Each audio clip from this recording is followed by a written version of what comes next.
चलिए जो अब हम पे टॉपिक है तो थ्योरी में आ गए हम, और अब हम देखेंगे हमारे टॉपिक का नाम है टेम्परेचर कोफिशिएंट ऑफ रेजिस्टेंस। क्या चीज़ है ये?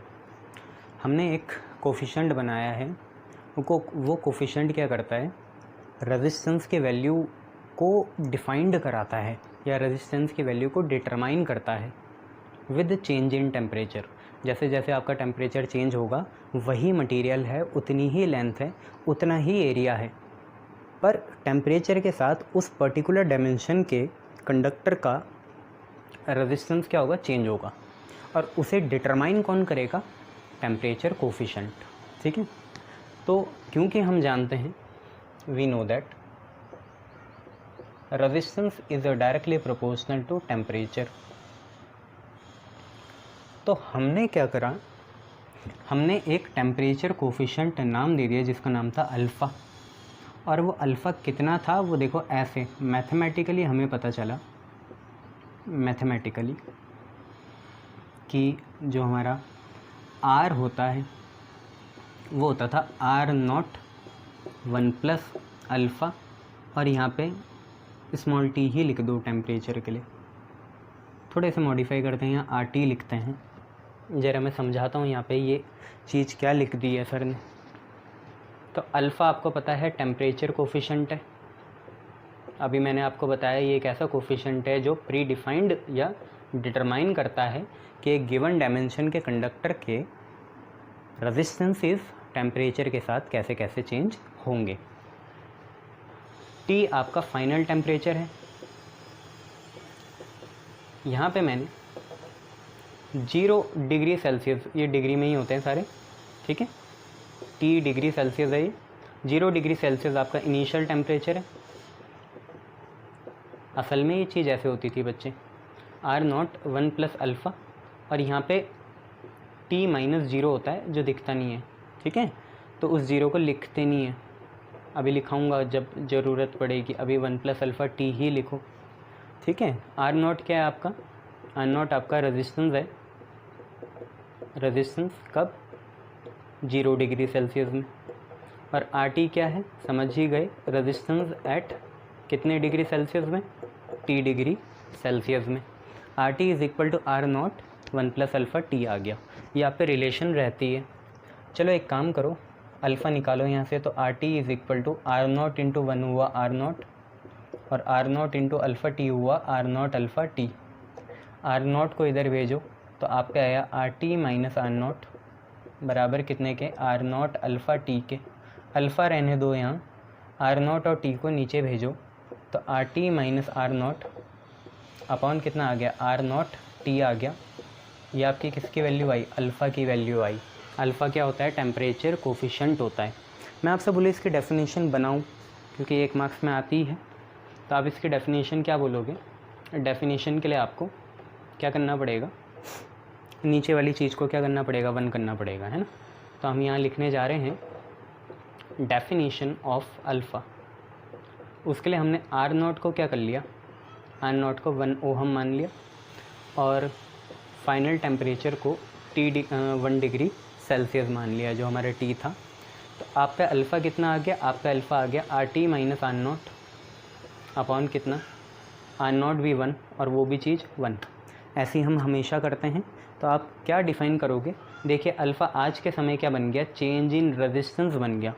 तो it is change in resistance, ठीक है। कब बना, जब नीचे क्या है, पर में क्या है, पर यूनिट डिग्री टेम्परेचर और पर यूनिट ओरिजिनल रेजिस्टेंस।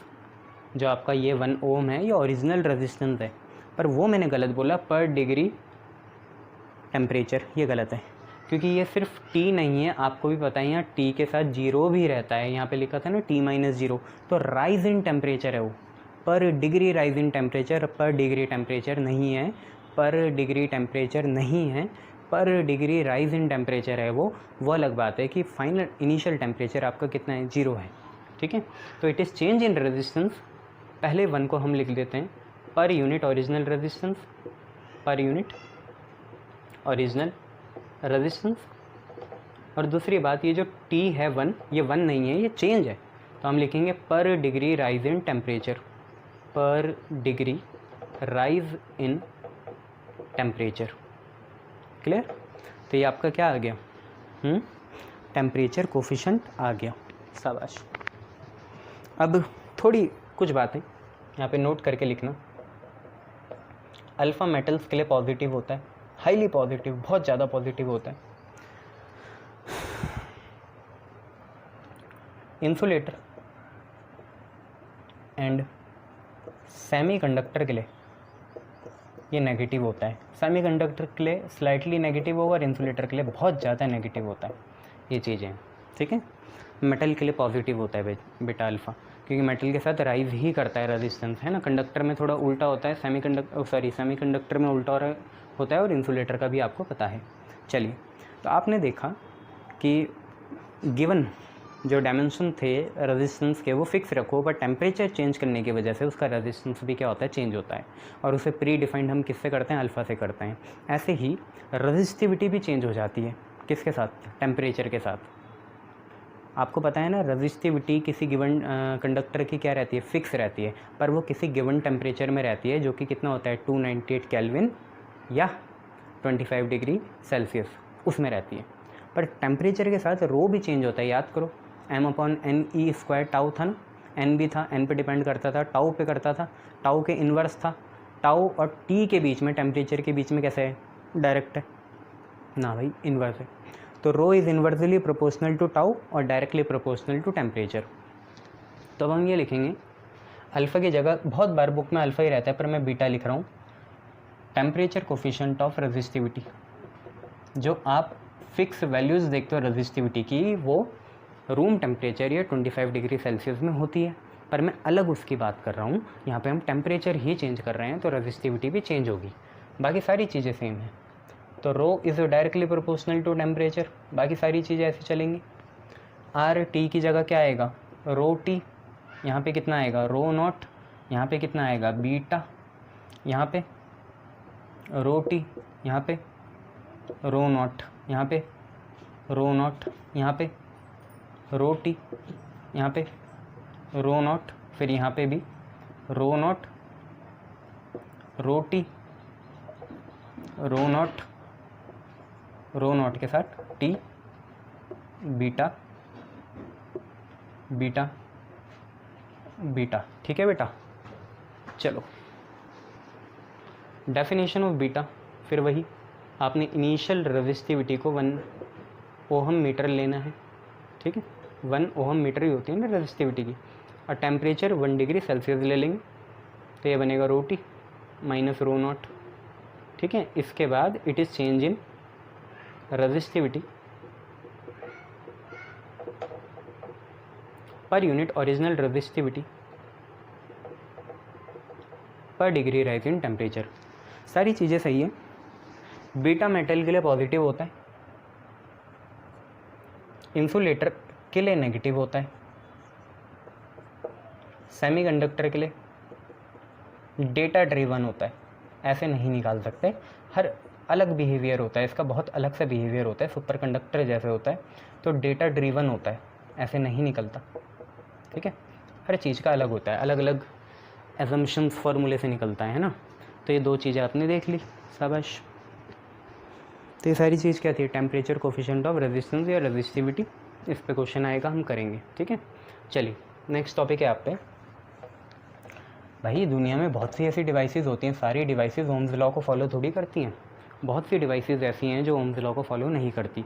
जैसे पुराने टीवी होते थे, उसमें वैक्यूम ट्यूब्स होते हैं, वैक्यूम ट्यूब रहती थी पीछे, वो ओम्स लॉ को फॉलो नहीं करती, ठीक है। और ट्रांजिस्टर जो होते हैं वो ओम्स लॉ को फॉलो नहीं करते।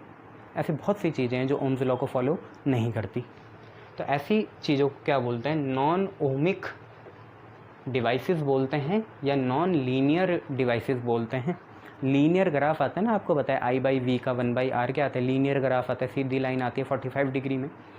यहाँ ऐसा नहीं होगा, यहाँ ऑब्वियसली ओम्स लॉ तो वैलिड करेगा, ओम्स मतलब सॉरी V/I तो R आएगा ही, फार्मूला तो वैलिड है, पर ओम्स लॉ वैलिड नहीं है, स्ट्रेट लाइन नहीं आएगा। ओम्स लॉ असली में है क्या, ओम्स लॉ ये थोड़ी है कि V = IR हो ना, ओम्स लॉ ये भी नहीं है कि R is equal to V upon I हो ना। ओम्स लॉ क्या है कि आप V और I को चेंज करते रहो, पर वो ऐसा चेंज हो, मैंने पिछली बार भी बोला था कि फिक्स वैल्यूज़ आएँ, जितना V उतना I, अगर V 2 I भी 2, V 10 I भी 10, ताकि R हमेशा 1 आए, हमेशा 1 नहीं, मतलब मैं कह रहा हूँ जैसे 10/10 आए, 5/5 आए, 2/2 आए, स्ट्रेट लाइन आए, ये ओम्स लॉ है। ये नहीं कि V is equal to IR थोड़ी होता है ओम्स लॉ। ओम्स लॉ असली में है क्या कि ग्राफ क्या आना चाहिए, स्ट्रेट लाइन आना चाहिए, ठीक है। यहाँ नहीं आता, तो इसलिए हम इसे नॉन लीनियर डिवाइसेस या नॉन ओमिक डिवाइसेस बोलते हैं। नॉन लीनियर या नॉन ओमिक डिवाइसेस कहा जाता है इन्हें। क्या होता है? दोज डिवाइसेस, नाम ही है, which do not follow Ohm's law, which do not follow Ohm's law, जो Ohm's law को फॉलो ना करें। Here सबसे पहली बात, R is equal to V upon I follow होता है, but graph is not linear, graph linear नहीं आता, ग्राफ लीनियर नहीं आएगा। V अपॉन आई तो चलेगा, ओम्स लॉ ये थोड़ी है। ओम्स लॉ है कि ग्राफ कैसा आना चाहिए, लीनियर आना चाहिए। इसके कुछ एग्जाम्पल, जैसे पुराने टीवी होते थे उसमें वैक्यूम ट्यूब्स होती थी, वैक्यूम ट्यूब्स और सेमीकंडक्टर इसे फॉलो नहीं करते, और ट्रांजिस्टर इसे फॉलो नहीं करते, और बहुत सी चीज़ें ऐसी। सेमीकंडक्टर में डायोड्स होते हैं, वो फॉलो नहीं करते। डायोड आपको पता ही है, 2 स्विच वाले ना, वो इसे फॉलो नहीं करते। तो इसमें बहुत तरह के वेरिएशंस आते हैं। आपके कोर्स में एक हैं, पर मैं आपको 2 और बताऊंगा क्या क्या हैं।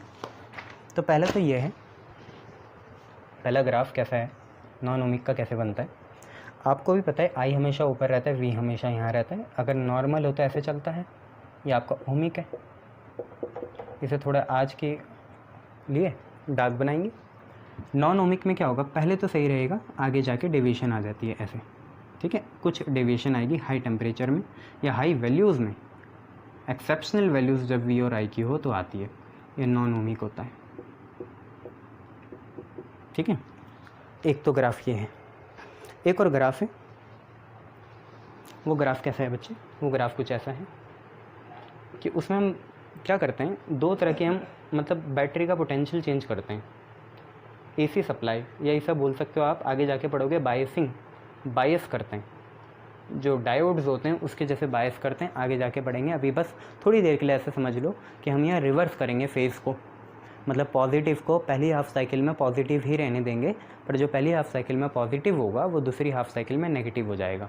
जैसा आपको पता है सेल में तो जो बाहर निकला होता है वो पॉजिटिव होता है, और जो अंदर रहता है थोड़ा सा डिप्रेशन सा वो नेगेटिव रहता है। यहाँ पे पूरी साइकिल के लिए ऐसा नहीं है। यहाँ पे पूरी साइकिल में क्या है, 2 साइकिल्स हैं, हाफ हाफ। पहली हाफ साइकिल में जो पॉजिटिव है वो दूसरी हाफ साइकिल में नेगेटिव होगा, और दूसरी हाफ साइकिल में जो पॉजिटिव है वो पहली हाफ साइकिल में नेगेटिव होगा, ठीक है। तो इसमें होता क्या है, ऐसे बनता है, हाँ ऐसे ही बनता है, ये ऐसे, ठीक है। यहाँ पे मैं आपको बताना चाहूँगा यहाँ पे होता क्या है, ये V होगा, ये V होगा, ये V होगा, ओ सॉरी ये I होगा, ये I होगा। देखो ये आगे की साइड है पहले क्वाड्रेंट में, तो इसे I फॉरवर्ड बोलो, इसे V फॉरवर्ड बोलो, इसे V बैकवर्ड बोलो, इसे I बैकवर्ड बोलो। अब ध्यान से देखिए यहाँ पे क्या हुआ, एक इंडिपेंडेंट वैल्यू आ गई। किस चीज़ की इंडिपेंडेंट है वो, कहाँ नहीं बढ़ रही, देखो V में नहीं बढ़ रही, V में आगे कहाँ जा रही है, I तो बढ़ रहा है नीचे की साइड, I बढ़ रहा है नीचे की साइड, देखो I ये रहा, इसके साथ नीचे को जा रहा है, V नहीं बढ़ रहा आगे को, तो इंडिपेंडेंट वैल्यू है फॉर V, पोटेंशियल पे डिपेंड नहीं कर रही। जनरली मैं बताना चाहूँगा फॉरवर्ड करंट यहाँ मिली एम्पियर में होता है, ये भी नॉन ओमिक का है, नॉन लीनियर का है, और बैकवर्ड बहुत कम वैल्यू होती है, माइक्रो में रहती है, माइक्रो एम्पियर में, ठीक है। करंट तो एम्पियर में होगा, ये मिली वोल्ट में रहता है और माइक्रो वोल्ट में, ठीक है, माइक्रो वोल्ट में, ये याद रखना।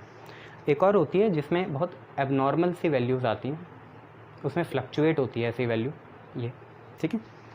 तो इसको भी देखना, इसमें होता क्या है मैं आपको समझाता हूँ। आई की एक सैचुरेशन वैल्यू आ जाती है, आई जो है सैचुरेट हो जाता है, सैचुरेट मतलब वो बढ़ नहीं रहा, अपनी मैक्सिमम वैल्यू में आ जाएगा। देखो ये इसकी मैक्सिमम वैल्यू है आई की, और इसके बाद ये बढ़ नहीं पाएगा, पर वी जो है वेरी करेगा, या आप बोल सकते हो फ्लक्चुएट करेगा।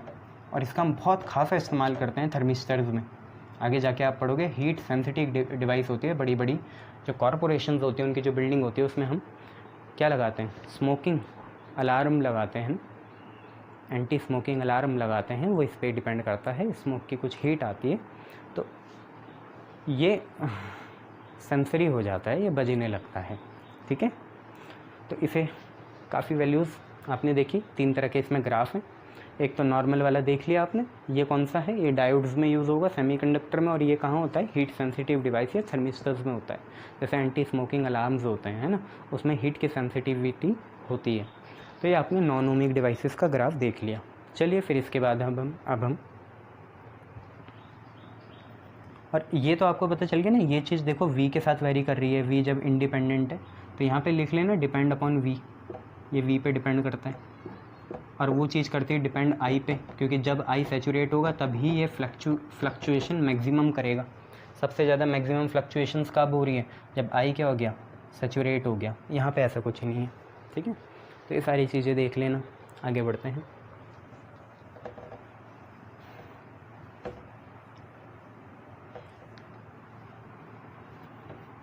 अब हम बात करते हैं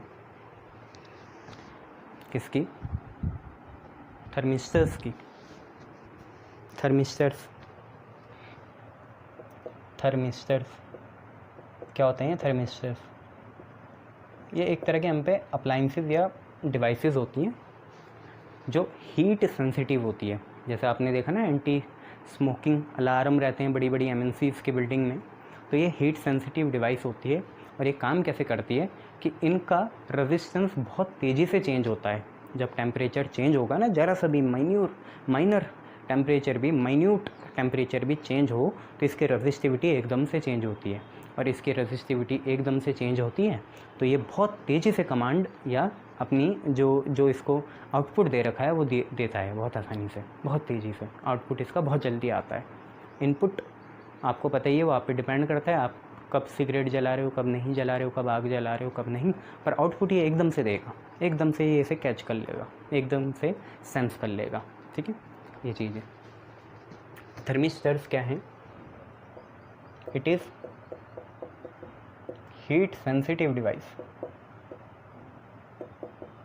Thermistors is heat sensitive device whose resistance changes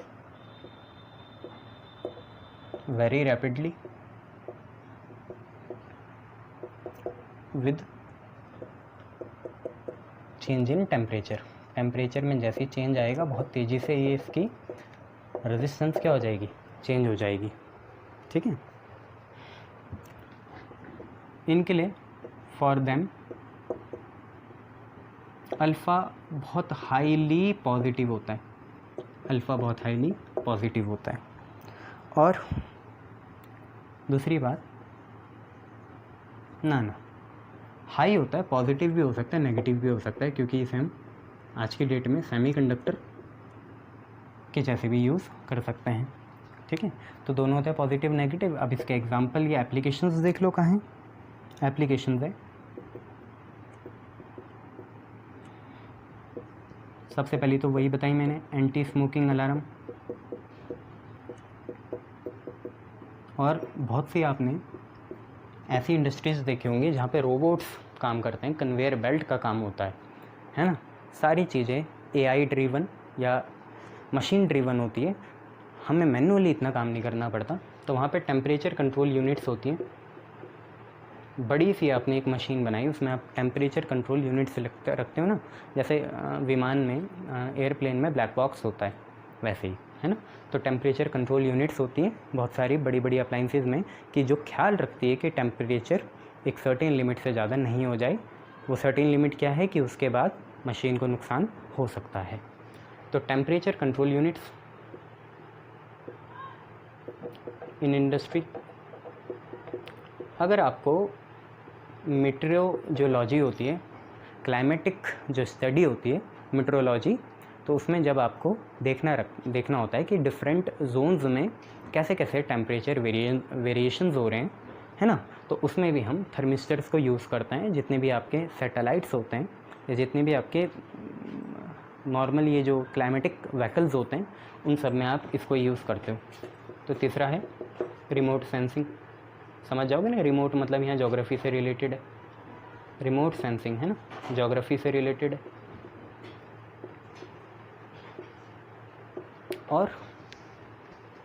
और कोई याद आ रहा है?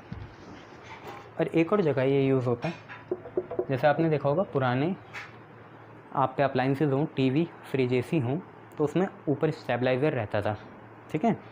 स्टेबलाइज़र क्या करता था, फ्लक्चुएशन से बचाता था अप्लाइंसेस को। तो ये वोल्टेज स्टेबलाइजेशन में भी यूज़ होता है, वोल्टेज स्टेबलाइजेशन में भी यूज़ होता है, ये याद रखना, ठीक है।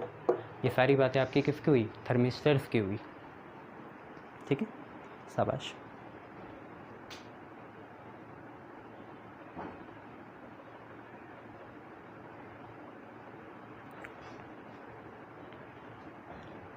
चलो बहुत बढ़िया। अब हम बात करेंगे सुपर कंडक्टिविटी की। सुपर कंप्यूटर नहीं, सुपर कंडक्टिविटी। नाम ही बता रहा है कि दुनिया में सबसे बड़ी कंडक्टिविटी या सबसे बढ़िया कंडक्टिविटी वाला मटेरियल सुपर कंडक्टर कहलाएगा। सुपर कंडक्टिविटी क्या ये हाई टेम्परेचर में मिलेगी? नहीं, क्योंकि हाई टेम्परेचर में तो वाइब्रेशंस बहुत ज़्यादा हो जाते हैं। कंडक्टिविटी कब होगी सबसे ज़्यादा सुपर? कि जब रेजिस्टिविटी सबसे क्या हो, नील हो, जीरो हो, नेगेटिव हो। और रेजिस्टिविटी या रेजिस्टेंस सबसे कम कब होगा? कि जब जो इलेक्ट्रॉन आ रहा है उसमें कम से कम कोलिजन लगे। कम से कम कोलिजन कब लगेगा? कि जब जो नेटिव कंडक्टर के आयन्स हैं या एटम्स हैं वो कम से कम वाइब्रेशन करें, मतलब उनका मोशन हॉल्ट हो जाए, हाल्ट में आ जाए, रेस्ट में आ जाए वो सारे। और उसके लिए उनका टेम्परेचर हाई नहीं होना चाहिए। जितना आप क्रायोजेनिक कर सको, जितना कम कर सको उतना बढ़िया रहेगा। तो ये बहुत ठंडे टेम्परेचर में हमें मिलते हैं। ठंडे टेम्परेचर में जो नेटिव एटम आयन्स होते हैं उनका मोशन लगभग नील हो जाता है, जीरो हो जाता है, तो इलेक्ट्रॉन को कोई अपोजिशन नहीं होती। इसको हम बोलते हैं सुपर कंडक्टिविटी। तो सुपर कंडक्टिविटी क्या है? देयर आर सर्टेन मेटल्स या अलॉयज which loses या loses their resistivity completely when they are kept in extremely low, और हर मटेरियल के लिए एक सर्टेन टेम्परेचर होगा, एक्सट्रीमली लो सर्टेन टेम्परेचर, जिसको हम बोलते हैं क्रिटिकल या ट्रांजिशन टेम्परेचर। ट्रांजिशन मतलब चेंज आना, मोशन से किस में आ जाना, रेस्ट में आ जाना, वो चीज़ ट्रांजिशन, क्रिटिकल या ट्रांजिशन टेम्परेचर, जिसको हम बोलते हैं टीसी, ठीक है, टीसी, डिग्री लगाओ, केल्विन लगाओ, ठीक है। तो आपको समझ में आया, एक ऐसा कुछ सर्टेन अलॉय या मेटल्स को हम एक पर्टिकुलर लो टेम्परेचर में, लो मतलब कम टेम्परेचर में, है ना, अगर हम रखें तो उनकी रेजिस्टिविटी लगभग लूज़ हो जाती है ना। इसका मतलब क्या हुआ कि जो नेटिव एटम्स या आयन्स होंगे वो विल केम टू रेस्ट, वो रेस्ट में आ जाएंगे। एंड नाउ जो कंडक्टिंग इलेक्ट्रॉन है वो सफ़र करेगा मिनिमम कोलिजन, और जब सबसे कम कोलिजन होगा तो अपने आप रेजिस्टिविटी टेंड्स करेगी किसकी तरफ, जीरो की तरफ। ये आपको पता है। रजिस्टिविटी 0 हो जाएगी। ठीक है, बस इससे ज़्यादा क्या देखोगे इसमें। सुपर कंडक्टिविटी जैसा एग्जांपल है मरकरी के लिए 4.2 केल्विन होती है। इसके कुछ एप्लीकेशन देख लो। तो एक तो इसका एप्लीकेशन आपको बताया सुपर कंडक्टिविटी का कहाँ कहाँ होगा। एक तो सुपर कंडक्टर बनाने में होता है इसका, सुपर या क्वांटम कंप्यूटर बनाने में। क्वांटम भी ऐसी चीज़ें होंगी, ठंडे टेम्परेचर में ही मिलेगी। और स्ट्रॉन्ग इलेक्ट्रोमैग्नेट भी होते हैं बहुत ठंडे, जो मरकरी यूज़ करते हैं उसमें बहुत ठंडी होनी चाहिए। वो ठंडे बहुत अच्छे मैग्नेट होते हैं जो कूल होते हैं ना वो। आप घर में एक्सपेरिमेंट भी कर सकते हो, कोई भी मैग्नेट लेना उसे फ्रीज करना थोड़ी देर के लिए, ख़राब भी हो सकता है फ्रिज। ठीक है, तो स्ट्रॉन्ग इलेक्ट्रोमैग्नेट होते हैं और इस सुपर क्वांटम कंप्यूटर में इसे यूज़ करते हैं, क्वांटम कंप्यूटर में। ठीक है, ये सारी चीज़ें आप देख लेना। शाबाश।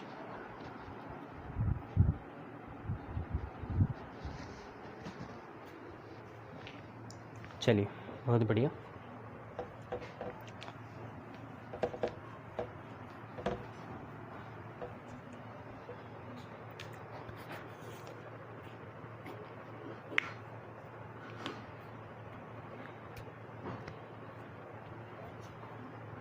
इसके बाद देखो, अब हम क्या देखेंगे, कमर्शियल रजिस्टर्स देखेंगे।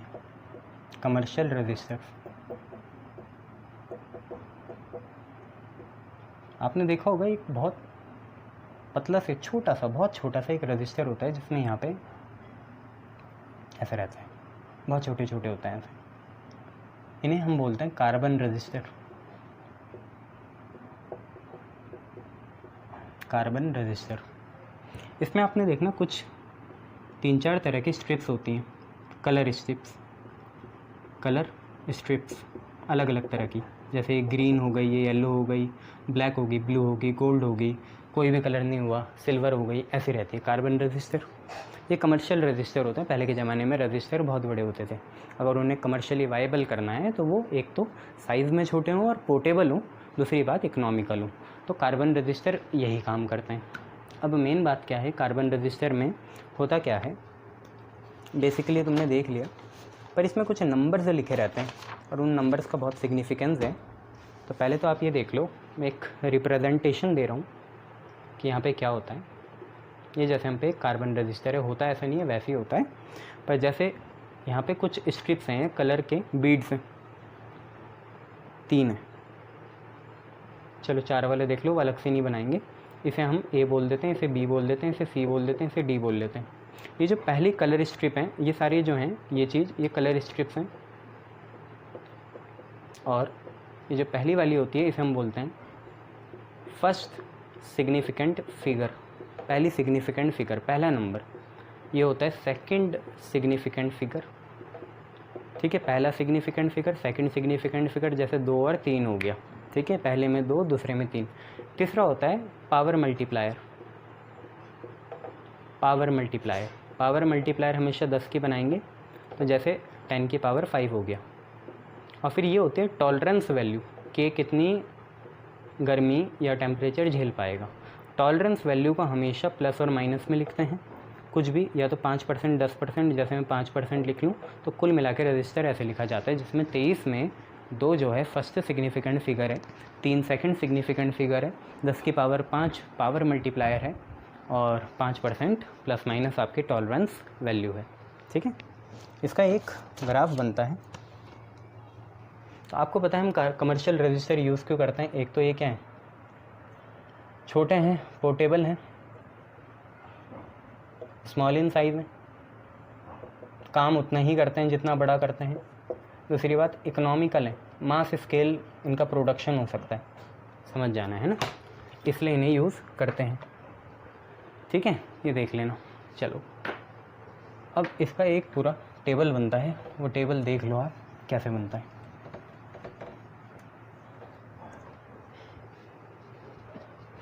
हम यहाँ लिखेंगे कलर, COLOUR भी रहता है, R भी रहता है, दोनों ब्रिटिश और अमेरिकन लैंग्वेज है। यहाँ लेटर होगा, ठीक है, और यहाँ इसका मल्टीप्लायर होगा,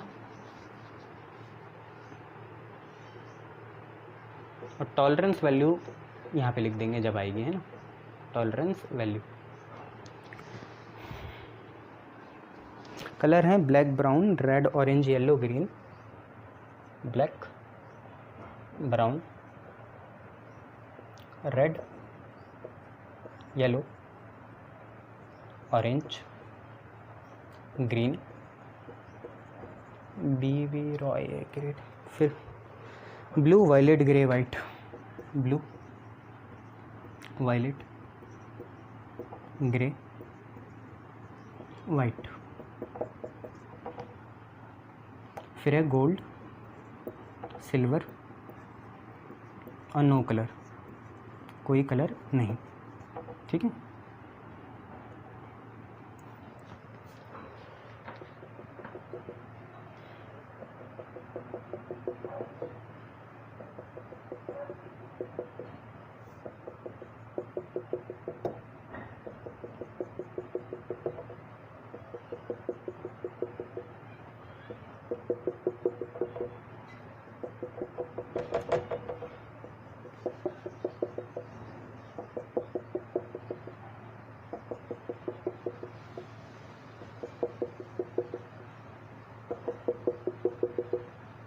काफ़ी छोटा बन गया ये, कोई नहीं चलेगा।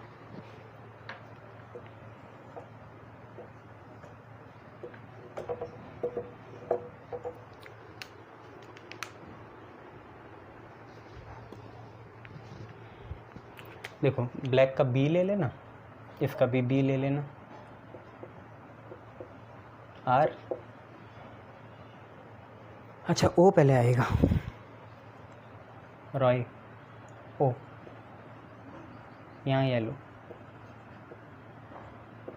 Are O Y, green, blue, violet, grey, white, gold, silver, no colour. ठीक है, अच्छा अब यहाँ पे नंबर 0 से स्टार्ट करो, 0, 1, 2, 3, 4, इनको डॉट मत बनाना, स्केल से बनाना, 8, 9, इनमें कुछ नहीं होता, इनमें कुछ नहीं होता, इनमें कुछ नहीं होता, इनमें कुछ नहीं होता। मल्टीप्लायर, मल्टीप्लायर यहाँ पे होगा 10 की पावर 0 से स्टार्ट, 10 की पावर 0, 10 की पावर 1, 10 की पावर 2, 10 की पावर 3, 10 की पावर 4, 10 की पावर 5, 10 की पावर 6, 10 की पावर 7, 10 की पावर 8, 10 की पावर 9, यहाँ कुछ नहीं। और टॉलरेंस लिमिट इसकी कुछ नहीं, इसकी कुछ नहीं, इसकी कुछ नहीं, इसकी कुछ नहीं, इनकी कुछ नहीं है, सॉरी। गोल्ड की है 5 ±%, सिल्वर की है ±10%, उसकी 5%, इसकी 10% और इसकी 20%, ±20%। ये एरर के जैसे ही है, ±5, 10, 15। आप इसे कैसे याद रखेंगे? ऐसे याद रखेंगे कि बी रॉय एक बंगाली आदमी है, बी रॉय ग्रेट भारत, कर लोगे याद? ऐसे कर लेना। बी रॉय बंगाली आदमी है, उसने बोला ग्रेट भारत। उसकी बहुत अच्छी एक वाइफ है, एक ही वाइफ है, तो वेरी गुड वाइफ। और उस वाइफ को गोल्ड सिल्वर के नेकलेस पहनने का बहुत शौक़ है, आभूषण। ठीक है, तो आप लोग क्या बोलोगे? आप लोग बोलोगे बी रॉय एक बंगाली आदमी है, ठीक है, और वो हमेशा कहता है ग्रेट भारत, कहना भी चाहिए। वेरी गुड वाइफ, बहुत अच्छी उसकी शादी हुई है और एक उसे बहू मिली है, तो वेरी गुड वाइफ, ठीक है, वाइफ मिली है। और उस वाइफ को, उन वाइफ को गोल्ड सिल्वर नेकलेस पहनने का बहुत शौक़ है। तो आप ऐसे याद रखेंगे, black, brown, red, orange, yellow, green, blue, violet, grey, white, gold, silver and no colour. तो बी रॉय ग्रेट ब्रिटेन नहीं बोलना, ग्रेट भारत बोलना। तो B Roy great Bharat, very good wife, wearing gold silver necklace. Wearing ऐसे लगाया, ठीक है। तो बी रॉय बन गया आपका ब्लैक, ब्राउन, रेड, ठीक है, और ऑरेंज और yellow. B Roy black, brown, red orange yellow, great Bharat, green blue, very good wife, violet grey white, gold silver. ठीक है, याद रखना। जो प्राइमरी कलर होते हैं ना वो ऊपर है। कहीं तुम ब्लैक और ब्लू में कंफ्यूज होंगे तो ब्लैक से शुरू होगा, ब्लैक ब्राउन, ये याद रखना। कन्फ्यूज़न कहाँ कहाँ होती है, एक तो इसमें होती है तो सबसे ऊपर ब्लैक आएगा, नीचे ब्राउन आएगा, बीच में जो आ रहा है वो ब्लू है। ठीक है, उसके बाद कन्फ्यूज़न और कहाँ होगी, और मेरे हिसाब से कहीं होनी नहीं चाहिए। एक तो गोल्ड में होगी तो गोल्ड तो अलग ही आता है, ग्रीन आएगा ऊपर। ठीक है, तो ब्लैक ब्राउन ऊपर है, ब्लू नीचे है। ब्लैक के लिए 0 है नंबर, मल्टीप्लायर 10 की पावर 0, ब्राउन के लिए 1 10 की पावर 1, रेड के लिए 2 10 की पावर 2। ऐसे चलता है आपका ये। अब देखिए इसमें क्वेश्चन क्या आता है। ये आपने सारी चीज़ें देख ली। आपसे या तो कलर कोड दिए रहेंगे, आपसे रेजिस्टेंस पूछेगा, और याद रखना सिग्निफिकेंट फिगर के बीच में पॉइंट नहीं आना चाहिए। ठीक है, सिग्निफिकेंट फिगर के बीच में पॉइंट नहीं आना चाहिए, ये आप लोग याद रखना। बाकी इस क्वेश्चन को करेंगे कैसे, मैं बोलूँ आपको। Find corresponding resistance, find corresponding resistance of colour codes. Colour codes का करस्पॉन्डिंग रेजिस्टेंस याद करो। मैंने आपसे बोला green, blue, brown, silver, green, blue, brown, silver, इसका आपको करस्पॉन्डिंग रेजिस्टेंस लिखना है। ग्रीन, ब्लू, ब्राउन, सिल्वर का कैसे लिखोगे, सिंपल सी बात है। ग्रीन और ब्लू आपके पहले 2 सिग्निफिकेंट फिगर हुए, तीसरी चीज़ मल्टीप्लाई और चौथी चीज़ टॉलरेंस लिमिट होती है। चौथी चीज़ टॉलरेंस लिमिट, ये चीज़ आपकी मल्टीप्लायर, ये चीज़ आपके 2 सिग्निफिकेंट फिगर। याद है बीबी रॉय, ग्रेट ब्रिटेन, बीबी Roy, B0, B1, R2, O3, Y4, फिर आता है ग्रीन 5। ग्रीन के लिए कितना है, 5 है, तो ग्रीन के लिए 5। Great Bharat, blue 6। ठीक है, ब्राउन, ब्लैक के लिए 0, ब्राउन के लिए 1, तो मल्टीप्लायर होगा 10 की पावर 1, और सिल्वर ±10%, ऐसे याद रखना है ना, बीच में पॉइंट नहीं आना चाहिए। क्लियर है? एक और करोगे, करो, ये लो, grey, yellow, orange, gold, grey, yellow, orange, gold. आओ वापस आओ, पहले करो ग्रे, येलो, ऑरेंज और गोल्ड। ग्रे कितना, ग्रीन नहीं बेटा, ग्रीन ऊपर है, 5 है, उससे नीचे आएगा। Great Bharat, very good, great Bharat, very good, 5 6 7 8, 8 पे आएगा। ठीक है, बी रॉय, 0 1 2 3 4, याद रखना 0 है वो, तो येलो आया 4 पे, ऑरेंज आया 3 पे, तो 10 की पावर 3, और प्लस माइनस गोल्ड के लिए 5% इंटू लगा देना। ठीक है, ऐसे चलता है इसमें। क्लियर? शाबाश।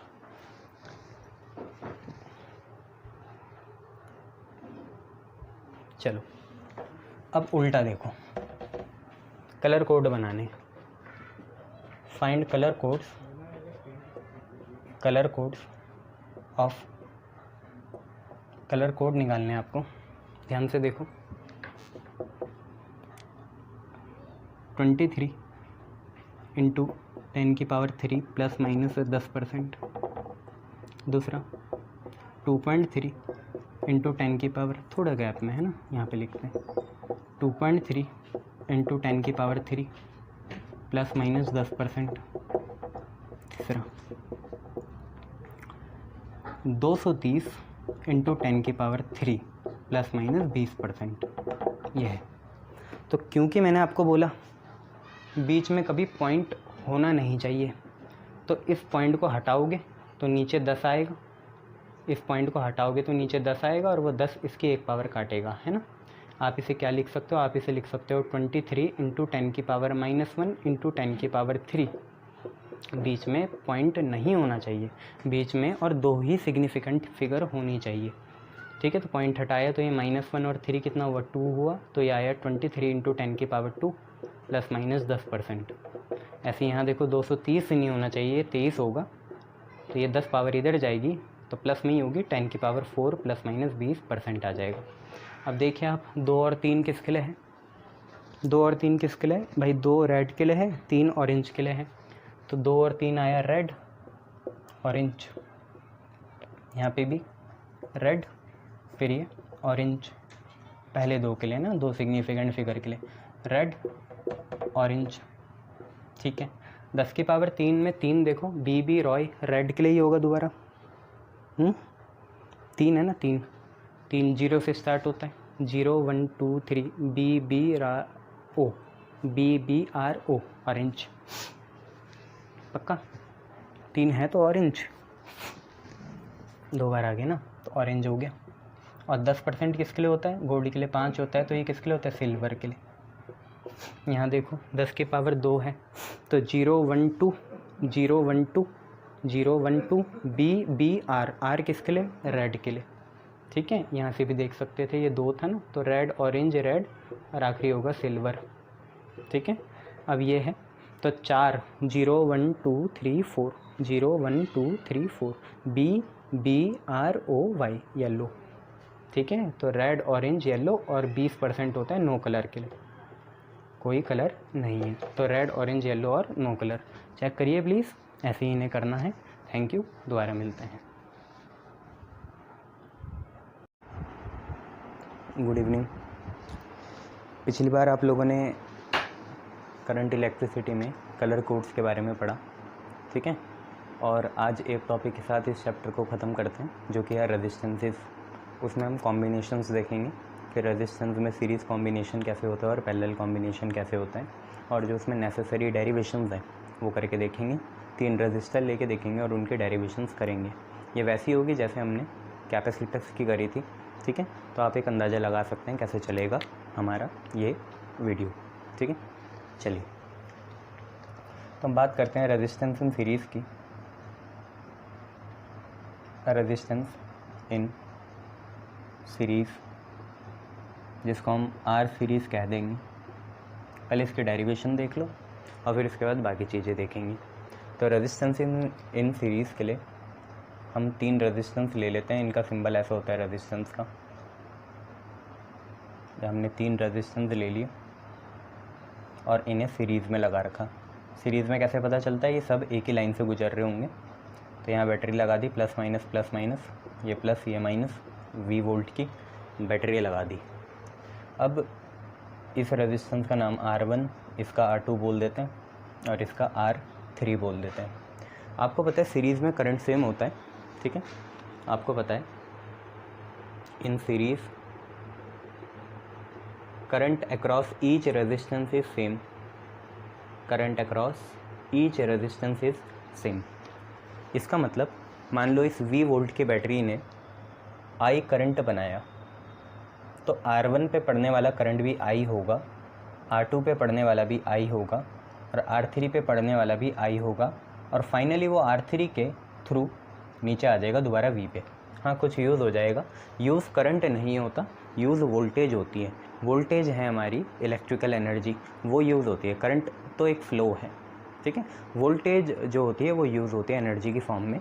तो मान लो इस R1 जो हमारी रेजिस्टेंस है, इसने V1 वोल्ट ले लिया, इस V बैटरी से V1 वोल्ट ले लिया, तो इस पे बचेगा V2। और फाइनली आपको पता है टोटल V है, ये V1 है, ये V2 है, तो फाइनली आपको पता है यहाँ पे आने वाला कितना होगा कि V से हमें V1 और V2 हटाना पड़ेगा।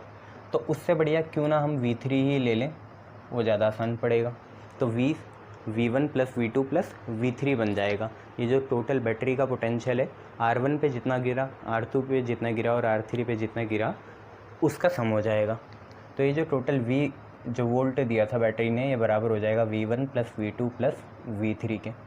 V1 क्या है, वो वोल्टेज जो R1 ने ली, ऐसे ही आप V2 भी समझ सकते हो और V3 भी समझ सकते हो क्या क्या है।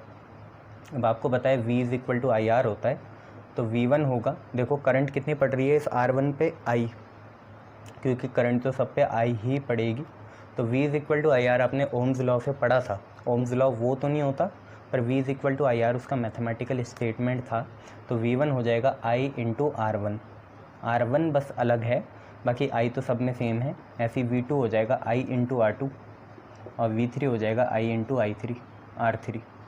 अब आप समझदार लोग हो, I कॉमन ले सकते हो, I कॉमन लोगे तो R1 plus R2 plus R3 हो जाएगा और V अपन I बनेगा आप पे, और यहाँ पे आ जाएगा R1 plus R2 plus R3। ये I यहाँ मल्टीप्लाई में था, इधर जाके डिवाइड में आ गया। अब सपोज़ करो इन तीनों रेजिस्टेंस की जगह एक ही रेजिस्टेंस होता जो तीनों का काम कर देता। जो ये तीन सीरीज़ में लगे थे, सीरीज़ में उनका अकेला एक काम कर दे, वो ये रेजिस्टेंस है और उस रेजिस्टेंस का नाम R सीरीज़ कह देते हैं। ये R सीरीज़ वो रेजिस्टेंस है जो तीनों जो resistance R1 R2 R3 series में लगे थे उनका इकलौता काम खुद कर दे। ठीक है, इस रेजिस्टेंस इन सीरीज़ के लिए अगर हम वोल्टेज देखें तो V है और इस पे जाने वाला करंट कितना होगा, I होगा। तो यहाँ से अगर आप देखें तो R सीरीज़ कुछ और नहीं है, V अपन I ही कहलाएगा। V अपन I कुछ और नहीं, R सीरीज़ बन जाएगा। यहीं से आपको पता चला कि R सीरीज़ की वैल्यू कितनी है, R1 plus R2 plus R3 है। ठीक है, मान लो ये सिर्फ दो होते, सिर्फ दो रेजिस्टेंस होते तो आप R सीरीज़ को बोल देते R1 प्लस R2। ये भी आपको समझना है। ठीक है, और कोई बात, अगर दोनों सेम होते, अगर दोनों सेम होते R1 और R2 सेम होते, ठीक है, तो R सीरीज़ की वैल्यू आपकी कितनी आ जाती। देखो R1 R2 सेम है, दोनों को R मान लो तो R प्लस R कितना हो जाता, 2R हो जाता। तो R सीरीज़ की वैल्यू कितनी आ जाती है आपकी, 2R आ जाती। ठीक है, आपको यहाँ पता चला, देखिए जो नेट रेजिस्टेंस है R सीरीज़ वो ऐड होके आया। देखो इंडिविजुअल जो हैं R1 और R2 उनका दुगना है, तो यहाँ पे जो नेट रेजिस्टेंस होगा वो हमेशा ज़्यादा होगा किससे, इंडिविजुअल रेजिस्टेंस से। ठीक है, ये याद रख लेना, नेट रेजिस्टेंस आपका इंडिविजुअल रेजिस्टेंस से क्या है, ज़्यादा है। ठीक है, ये सारी बातें किसकी हुई है, रेजिस्टेंस इन सीरीज़ की हुई। ऐसे आप पैरेलल के लिए भी कर सकते हैं, ये करते हैं चैप्टर को बाय बाय करते हैं। तो रेजिस्टेंस इन पैरेलल देखेंगे, पैरेलल में पोटेंशियल सेम होता है, ये मैं बता चुका हूँ, क्योंकि दो पॉइंट के बीच अगर एक ही बैटरी है तो सबके पोटेंशियल सेम होंगे। तो रेजिस्टेंस इन पैरेलल की अब बात करने जा रहे हैं। ये जो आया था वहाँ पे कैपेसिटेंस इन पैरेलल का आया था, जबकि यहाँ रेजिस्टेंस इन सीरीज़ का आया है। 11th क्लास में भी आपने पढ़ा था कॉइल्स के लिए, वहाँ पे भी ऐसे ही चलता है, रेजिस्टेंस का उल्टा चलता है। यहाँ पे भी वो पढ़ना पड़ेगा आपको 4th यूनिट में। रेजिस्टेंस इन पैरेलल की बात करते हैं तो हम क्या करते हैं, हम यहाँ पे 2 पॉइंट मान लेते हैं। ठीक है, और इस 2 पॉइंट के बीच में एक बैटरी बना देते हैं जिसका पोटेंशियल V मानते हैं। एक रेजिस्टेंस हम यहाँ मान लेते हैं, एक यहाँ मान लेते हैं और एक यहाँ मान लेते हैं। 3 रेजिस्टेंस हो जाएंगे हम पे, यहाँ पे 3 रेजिस्टेंस हो गए। ठीक है, एक का रेजिस्टेंस R1, दूसरे का R2, तीसरे का R3। ये 3 रेजिस्टेंस है नीटली बनाना। अब तुम खुद देख सकते हो एक बात कि मान लो इस V वोल्ट की बैटरी ने I करंट दिया होता, तो देखिए यहाँ जंक्शन आ गया। जंक्शन मतलब यहाँ के बाद करंट को डिवाइड होना पड़ेगा। तो जैसे ही यहाँ पहुँचे तो करंट को 3 पार्ट में डिवाइड होना था। ये करंट आया और 3 पार्ट में डिवाइड होगा। मान लो जो R1 की तरफ गया उस करंट का नाम I1 है, जो R2 की तरफ गया वो I2 है, और जो R3 की तरफ गया वो I3 है। ये तीनों मिलके फिर दोबारा यहाँ पे I1 plus I2 plus I3 मतलब I बना देंगे। तो I ऐसे जाएगा और I ऐसे आ जाएगा।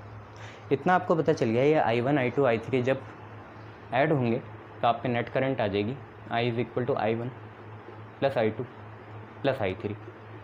एक और बात आपको ये पता चली, क्योंकि ये पॉइंट और ये पॉइंट के बीच में बैटरी भी है, इस पॉइंट और इस पॉइंट के बीच में R1 भी है, इस पॉइंट और इस पॉइंट के बीच में R2 भी है, और इस पॉइंट और इस पॉइंट के बीच में R3 भी है। अगर इस पॉइंट को आप A और B कह देते हैं तो इनके बीच में R1 R2 R3 और बैटरी तीनों है। तो पैरेलल में पोटेंशियल क्या होता है, सेम होता है। तो इन पैरेलल में पोटेंशियल जो होता है वो क्या होता है, सेम होता है। तो अगर पैरेलल में पोटेंशियल सेम है तो हम एक बात बोल सकते हैं कि आपको पता है I होता है V/R और V सबके लिए सेम है। तो ध्यान से देखो I इज़ इक्वल टू अगर V/R है तो I कितना आ जाता, अगर I1 होता तो I1 यहाँ बनता V तो V है पर R की जगह कितना आ जाता, R1 आ जाता। V तो V है, R की जगह कितना आ जाता, R1 आ जाता। ऐसे अगर I2 निकालना चाहते तो V तो V था पर R की जगह क्या आ जाता, R2 आ जाता। ऐसे अगर आप I3 निकालना चाहते तो V तो V रहता पर R की जगह कितना आ जाता, R3 आ जाता। अब समझदार बच्चे क्या करेंगे, V कॉमन ले लेंगे। V कॉमन लिया, यहाँ से आया 1/R1, यहाँ से आया 1/R2 और यहाँ से आया 1/R3। चलिए ये V यहाँ क्या कर रहा है पता नहीं, उसको अपॉन में भेज दो I के, तो I/V आपका बराबर आ जाएगा 1/R1, 1/R2 और 1/R3। अब ये जो रेसिप्रोकल रेजिस्टेंस हैं इनका जो सम आएगा तो उसके बराबर अगर हम कोई एक इमेजिनरी रेजिस्टेंस कंसीडर करते जिस रेजिस्टेंस का नाम R पैरेलल हो जाता, तो वो भी ऐसे ही काम करता है जैसे तीनों का सम करता या तीनों मिला के करते। तो उसके लिए I/V अगर हम यहाँ से देखें तो I/V कुछ और नहीं होता 1/R पैरेलल हो जाता। वैसे भी तो R था तो आज उसे R पैरेलल बोल दिया। ये R पैरेलल क्या है, जो तीनों रेजिस्टेंस का काम करेगा। तो ये जो I/V है इसकी जगह 1/R पैरेलल लिख देंगे और वहाँ चल ही रहा है आपका 1/R1, 1/R2 और 1/R3। बस इतनी सी कहानी थी, ठीक है। अगर आप 2 के लिए बनाना चाहें तो 2 के लिए हो जाएगा आप पे 1/R पैरेलल बराबर 1/R1 और प्लस 1/R2। और दूसरी बात, अगर ये दोनों सेम होते, R1 और R2 दोनों R होते, तो आप पे 1/R पैरेलल आता कितना। पहले तो इस 1/R पैरेलल की शॉर्ट फॉर्म देख लो क्या आती है। आप अगर एलसीएम लोगे 2 के लिए ना, सिर्फ 2 के लिए एलसीएम लोगे तो आप आएगा R1 R2 और R2 plus R1, R2 plus R1 और इसका रेसिप्रोकल कर देते तो R पैरेलल की वैल्यू आती R1 R2 upon R2 plus R1, यहाँ पे आती R1 R2 upon R2 plus R1। तो यहीं से देखते हैं अगर R1 R2 दोनों सेम हो जाते तो R1 R2 दोनों सेम होते R के बराबर, तो R इंटू R आपका बनता R², ठीक है। अच्छा वो R पैरेलल है ना तो सीधा R पैरेलल ही निकालते हैं, तो R पैरेलल आपका आ जाता R इंटू R कितना R² अगर दोनों सेम होते, और R1 प्लस R2 होता आपका R प्लस R कितना 2R। तो एक पावर कटती तो R पैरेलल आपका R/2 आ गया। देखो जो नेट है वो 1 से भी आधा है, 1 का भी आधा है, ठीक है। तो आपको यहाँ से ये पता चला कि जो नेट रेजिस्टेंस है वो कम होता है किससे, इंडिविजुअल से, जबकि वहाँ पे क्या था, ज़्यादा था, वहाँ पे दुगना था। जो हमारा नेट था वो दुगना था इंडिविजुअल के, यहाँ पे आधा है तो कम ही है, ठीक है। तो ये याद रखना। रेजिस्टेंस इन सीरीज़ और पैरेलल अगर हमने कर दिया तो हम कह सकते हैं चैप्टर निपट गया। इसके बाद अब आपका दूसरा चैप्टर आता है, तो ज़रा वो भी देख लो। वो दूसरा चैप्टर क्या है, वो आपको जनरली रिलेशंस बताता है किसके बीच में, वायर्स इन करंट और रेजिस्टेंसेस के बीच में, और उसकी वजह से तरह तरह के लॉज आते हैं जो आपको गवर्न करते हैं कि आपको कैसा रूल लगाना चाहिए, ठीक है, एक जंक्शन में या किसी लूप में या किसी मैश में, ठीक है, किसी कॉइल में, किसी सर्किट में कैसा आपको करना पड़ेगा, कैसा आपका बिहेवियर होगा, वो आपको बताते हैं आपके कुछ लॉज जो आगे आने वाले हैं। उसके लिए सबसे पहले हमें कुछ चीज़ें पता होनी चाहिए। क्या चीज़ें, 2-3 टर्म्स आएंगे आप पे, आपको याद होना चाहिए। देखिए हम बैटरी का छोटा भाई लेके समझ सकते हैं, जैसे छोटा भाई बिहेव करेगा वैसे बैटरी भी बिहेव करेगी। तो हम एक ड्राई सेल मान लेते हैं, यहाँ पे एक ड्राई सेल बनाते हैं, यहाँ पे एक ड्राई सेल हो गया, इसका पॉजिटिव एंड होता है, नेगेटिव एंड होता है। मान लो ये किसी कंपनी का है, जैसे निप्पो पैनासोनिक का होता है, और इसमें ब्रांडिंग करी हुई 5 वोल्ट की, आप 10-12 रुपये का ख़रीद के लाइए, 5 वोल्ट की ब्रांडिंग है। मान लो अगर इसको आप लगाते, आप अगर इसे लगाते और इसकी मदद से कुछ चीज़ जलाना चाहते हो आप, जैसे लेटस से आप बल्ब जलाना चाहते हो, ठीक है, तो आप ये समझो क्या ये इस बल्ब को 5 वोल्ट देगा, ज़्यादा तो नहीं दे सकता ना, 5 वोल्ट का खुद है तो 6 तो नहीं दे सकता। अभी ये समझते हैं क्या ये 5 वोल्ट देगा, तो इसका आंसर होता है नहीं। क्या ये 5 से कम देगा, 5 वोल्ट से कम देगा, तो इसका आंसर होता है हाँ 5 वोल्ट से कम देगा। कितना दे सकता है, 4.6 दे सकता है या 4.7 दे सकता है या 4.1 दे सकता है, सब्जेक्ट टू द कंडीशन। जाएगा इतना ही इस बल्ब में, ठीक है। तो पूरा नहीं मिल पा रहा। इस बल्ब की, इस ड्राई सेल की 100% एफिशिएंसी नहीं है, 100% नहीं देता। हाँ आप समझ सकते हो कुछ हीट में लॉस होगा, कुछ अलग अलग तरह के लॉस होंगे, उसी के बारे में हमें समझना है। तो मान लीजिए ये जो ड्राई सेल है, आपको समझ में आ गया होगा क्या इसमें परेशानी है कि है तो 5 वोल्ट का लिखा हुआ पर ये 5 वोल्ट नहीं देगा। तो होगा कि इसमें दिक्कत क्या होगी, ज़रा उसे समझते हैं।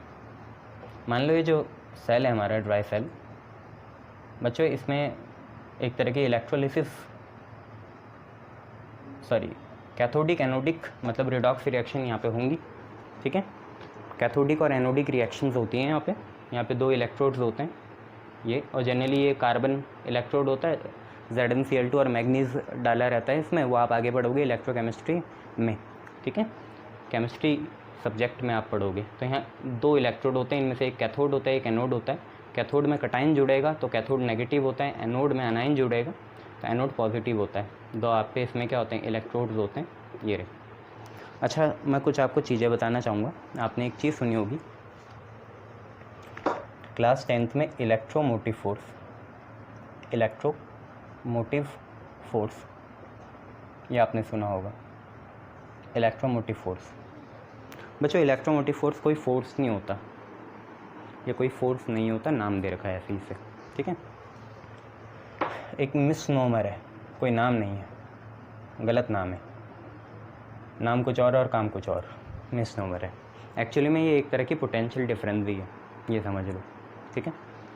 इलेक्ट्रोमोटिव फोर्स कुछ और नहीं है, it is a type of potential difference. ये एक तरह की पोटेंशियल डिफरेंस ही है, ठीक है। ई से डिनोट करेंगे। कब है ये पोटेंशियल डिफरेंस, तो मैं आपको समझा देता हूँ। जब जैसी आप लाए और सेल को रखा हुआ ऐसी यूज़ नहीं कर रहे, कोई सर्किट में लगाया ही नहीं, या सर्किट में लगा भी लिया तो सर्किट का स्विच ही नहीं दबाया, मतलब ओपन सर्किट है। ओपन सर्किट है तो इससे कोई वोल्टेज या करंट आप ड्रॉ नहीं कर रहे हो, तो अभी जो लिखा है सो लिखा है, अभी आपने ऑब्जर्व ही नहीं करा तो आपको पता ही नहीं चलेगा कि जो 5 वोल्ट है सही में वो कितना है, 4.1 है या 4.2 है, आपको पता ही नहीं चलेगा क्योंकि आपने यूज़ ही नहीं करा, अभी आपने क्लोज़ ही नहीं करा सर्किट, अभी आपने इससे करंट ड्रॉ नहीं करी, वोल्टेज ड्रॉ नहीं करी। तो जो आपने सोचा है उसे EMF कहते हैं।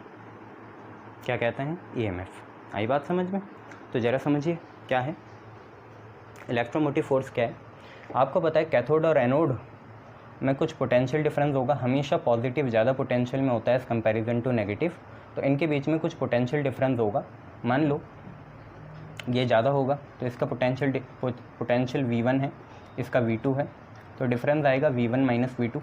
इसे ही हम इलेक्ट्रोमोटिव फोर्स बोलते हैं। कब, जब हम ऐसे ही रख रहे हैं, यहाँ पे कोई वायर वोयर या इसे यूज़ नहीं कर रहे हैं, ठीक है, अभी ओपन सर्किट है, की अभी प्रेस नहीं करी, तो है क्या electromotive force, it is the potential difference between electrodes of a cell या बैटरी व्हेन, जब क्या, no current is drawn, current बोल लो या वोल्टेज बोल लो, नो करंट या voltage is drawn from circuit, जब कोई करंट ही ड्रॉन ना हो, किससे, सर्किट से, या वोल्टेज ड्रॉन ना हो। ये एक ही केस में हो सकता है जब सर्किट ओपन, दैट इज़ कौन सा सर्किट, ओपन सर्किट, आपने स्विच ही नहीं ऑन करा अभी, ओपन सर्किट हो, ठीक है। तो जो इलेक्ट्रोड्स जो हैं सेल के, उनके बीच का पोटेंशियल डिफरेंस आपका इलेक्ट्रोमोटिव फोर्स कहलाएगा, ठीक है। इतनी बातें आ गई आपको समझ में, शाबाश। अब क्या होगा जब हम इसे यूज़ कर लेंगे, मान लो यहाँ रेजिस्टेंस R है, इसके साथ यूज़ कर लिया, तो यही चीज़ बन जाती है आपकी टर्मिनल पोटेंशियल डिफरेंस। टर्मिनल जोड़ देना, टर्मिनल मतलब फाइनल पोटेंशियल डिफरेंस, ठीक है। तो दूसरी चीज़ आप पे है terminal potential difference, terminal potential difference, जिसको हम डेल्टा वी से डिनोट करते हैं। है क्या? ये सही है। It is potential difference between electrodes of a battery या सेल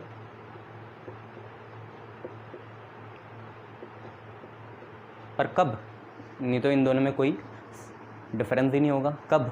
ये है ये वाली चीज़, ये है ओपन सर्किट में, मतलब कोई करंट और वोल्टेज हमने ड्रॉ नहीं करी, पर यह है क्लोज सर्किट में, मतलब जब आपने यूज़ करना शुरू कर दिया उस सेल को, तब आप EMF नहीं कहोगे उसे, अब आप उसे टर्मिनल पोटेंशियल डिफरेंस कहोगे।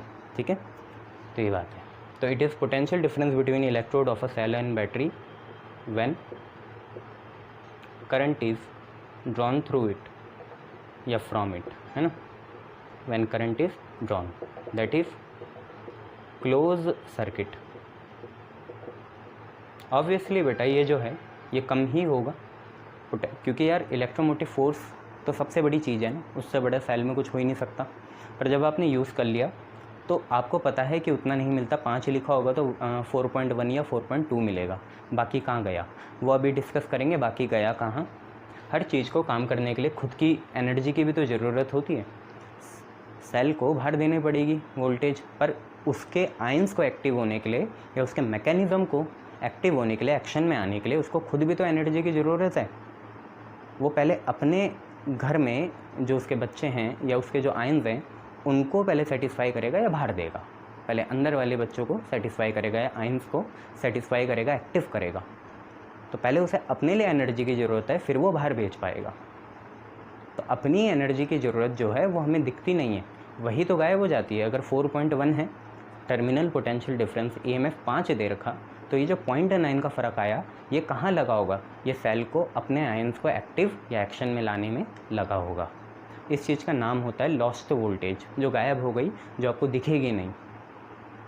या आप इसे समझ सकते हो सेल गर्म भी होता है जब हम उसे यूज़ करते हैं, तो उसका आयंस एक्टिव हो रहे हैं, इस वजह से वो गर्म हो रहा है। ठीक है, ये सारी चीज़ें। तो आपको ये पता चल गया, अगर हम डिस्चार्ज करेंगे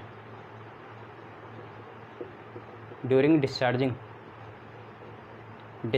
मतलब क्या हुआ? डिस्चार्जिंग मतलब जब आप इससे करंट ड्रॉ कर रहे हो, आप इसे चार्ज नहीं कर रहे हो। आप फ़ोन से समझ सकते हो, फ़ोन से डिस्चार्ज करते हो हर समय, चार्जिंग में तो सुबह शाम ही लगाते हो। ठीक है, तो डिस्चार्जिंग में हमेशा ही टर्मिनल पोटेंशियल डिफरेंस जो है कम होगी, किससे? इलेक्ट्रोमोटिव फोर्स से, हमेशा ही कम होगी डिस्चार्जिंग में। तो ज़्यादा कब होगी? ज़्यादा तब होती है जैसे आपने बैटरी चार्ज कर रहे हो फ़ोन की, 100% कब का हो गया? आप सो रखे हो, वो 100 से ज़्यादा ही चल रहा है अंदर, फटे ना इसलिए वो कुछ स्टोर करके रखता है, बाहर नहीं भेजता, डिसिपेट नहीं करता। बाहर भेजेगा तो हीट हो जाएगा, फ़ोन फट भी सकता है, तो स्टोर करके रखता है। उस चीज़ में V ज़्यादा हो जाएगा, E से 5 से ज़्यादा स्टोर करेगा, वो हानिकारक भी होता है बैटरी के लिए, फुल जाती है बैटरियाँ। ठीक है, या लीक होता है उससे एसिड, तो ये सारी चीज़ें हैं।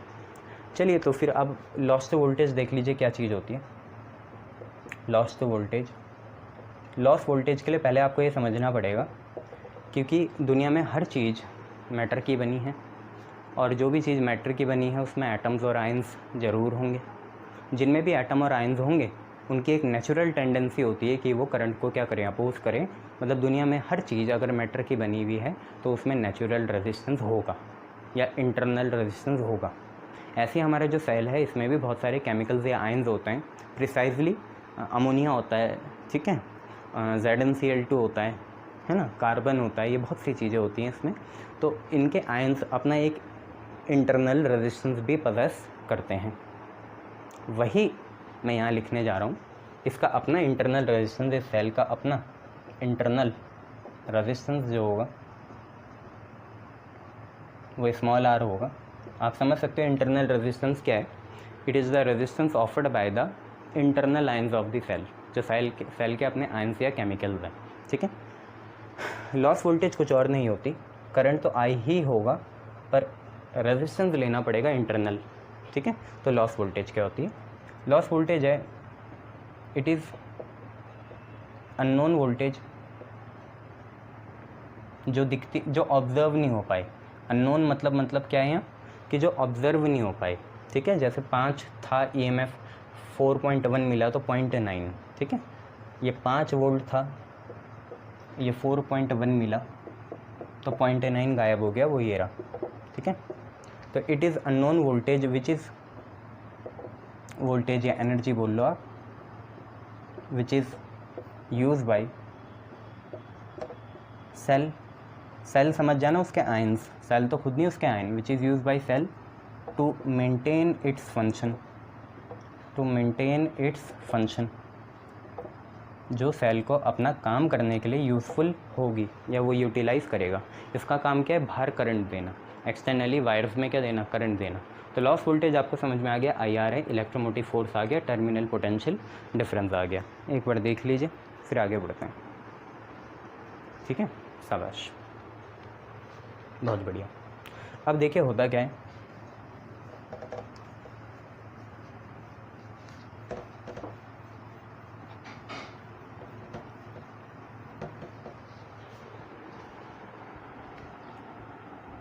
अब सिंपल सी बात है, होता क्या है तो उसको समझना पड़ेगा। आप ये देखिए EMF हमेशा ज़्यादा होता है किससे, पोटेंशियल डिफरेंस से, V कम होता है कब डिस्चार्जिंग के टाइम, डिस्चार्जिंग के टाइम हमेशा यही होगा, चार्जिंग में उल्टा हो जाता है। कितना कम है ये पता कैसे चलता है, आपको पता है ना, यहाँ 5 होगा तो ये 4.1 होगा, तो वो जो 0.9 था लॉस वोल्टेज वो जोड़ना पड़ेगा। इसका मतलब E इज़ इक्वल टू ये 5 हुआ, डेल्टा V 4.1, और जो IR है वो आपका क्या हो जाएगा, IR आपका लॉस वोल्टेज हो जाएगा।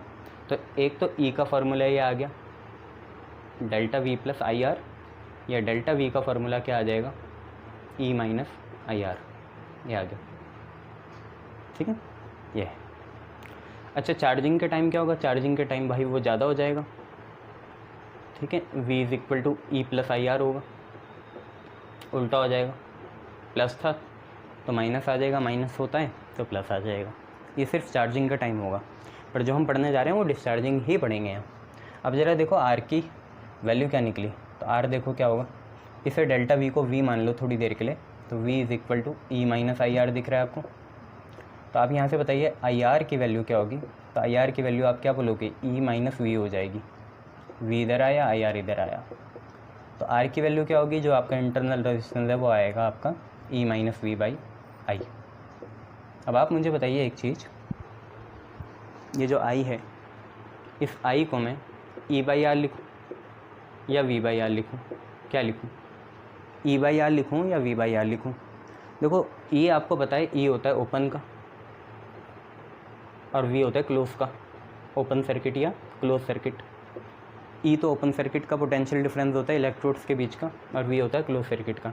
भाई ओपन में कभी भी करंट नहीं बन सकता, ओपन सर्किट हो तो करंट कहाँ फ्लो करेगा, सर्किट जब तक क्लोज नहीं होगा तो करंट फ्लो नहीं करेगा। तो EMF तो हो ही नहीं सकता, क्योंकि EMF का मतलब ही क्या होता है, ओपन सर्किट होता है, और ओपन सर्किट में कोई करंट होती नहीं है। इसका मतलब I को आपको V बाई R लिखना पड़ेगा, क्लोज सर्किट, ठीक है। तो I को आप V बाई R लिखोगे तो क्या आएगा, E minus V, principal division, I की जगह कितना, V बाई R, बच्चों ये R जाएगा ऊपर, तो मैं कुछ ऐसे लिख रहा हूँ, इस R को आगे लिख रहा हूँ और ब्रैकेट में लिख रहा हूँ E minus V by V, ऊपर ही जाना था, ब्रैकेट बना लिया। अब इन्हें सेपरेट करो, तो सेपरेट करेंगे तो क्या होगा, R की वैल्यू कितनी आई, कैपिटल R, कैपिटल R क्या है, हाँ आपको कैपिटल R तो पता ही नहीं। तो कैपिटल R कुछ और नहीं है, अगर इस सर्किट को आप ठीक से देखो तो होता क्या है, कैपिटल R कुछ और नहीं है, लोड रेजिस्टेंस है। जैसे टीवी हो गया, फ्रिज हो गया, एसी हो गया, बल्ब हो गया, जैसे आपने ये सेल बनाया और ये आपका एक्सटर्नल रेजिस्टेंस हो गया, सेल का इंटरनल R है और EMF कितना है, E है, ये एक बेसिक सा सर्किट है सेल का, ठीक है। तो R आपको पता चल गया एक्सटर्नल है, इसको ही एक्सटर्नल को हमें करंट देनी है, ठीक है, और V के सहारे देंगे। तो R आपको समझ में आ गया, बड़ा वाला क्या है, एक्सटर्नल रेजिस्टेंस है, जो आप बचपन से पढ़ते आ रहे हैं। स्मॉल R आपने आज पढ़ा, इंटरनल रेजिस्टेंस है। तो E अपॉन V अलग हो गया, और V अपॉन V 1 होगा और बीच में आएगा माइनस। तो R is equal to small r जो आपका इंटरनल है बराबर external resistance multiply by EMF upon potential difference -1। ये आपको रिलेशन पूछी जाती है, आपको याद रखनी। पड़ेगी, ठीक है, Fn। शाबाश।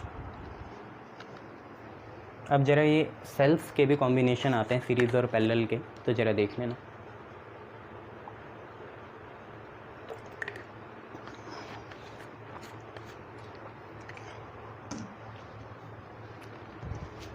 तो देखिए अब हम पढ़ने जा रहे हैं सेल्स इन सीरीज़। सेल आपको पता चल गया, सेल के रिप्रेजेंटेशन कैसे होती है, ऐसे होती है। ये आपका सेल होता है, बैटरी में 2 लगते हैं ऐसी, ये वाली चीज़ें 2 बार बनाते हैं ऐसे, ठीक है, बड़ा छोटा बड़ा छोटा। यहाँ एक ही बार बना रहे हैं, ये प्लस होता है, ये माइनस होता है। इसका इंटरनल रेजिस्टेंस R होता है और EMF कितना होता है, E होता है। ये आप याद रखना, ठीक है, शाबाश। तो सेल्स हो गया, रिप्रेजेंटेशन आपने देख ली। अब देखते हैं सेल्स को सीरीज़ में और पैरेलल में कैसे रखा जाता है। जो दिवाली में आप लाइट लगाते हो, सीरीज़ में लगाते हो या पैरेलल में लगाते हो? सीरीज़ में या पैरेलल? सोचो। सीरीज़ में लगाएंगे तो एक नुकसान है, क्या कि अगर एक सीरीज़ में सब एक ही लाइन से लगे हुए रहते हैं ना, तो एक भी अगर ज़रा सा कनेक्शन कट हो गया तो सारे बल्ब जलना बंद हो जाएंगे, क्योंकि उन पे पोटेंशियल पहुंचेगी ही नहीं, कट गई ना पोटेंशियल। पर पैरेलल में हर एक पे भी पोटेंशियल आ रही होगी मेन सप्लाई से। एक कट भी गया तो दूसरे को कोई फ़र्क पड़ने वाला थोड़ी है। सबका कनेक्शन अलग अलग है ना, सबका सब स्टार्टिंग पॉइंट से सब ही जुड़े हैं, एंड पॉइंट में भी सब ही जुड़े हैं। ये आपको देखना पड़ेगा, है ना। अगली बार जलाओ तो पूछ लेना मैकेनिक से। सेल्स इन सीरीज़ आपका नया टॉपिक है।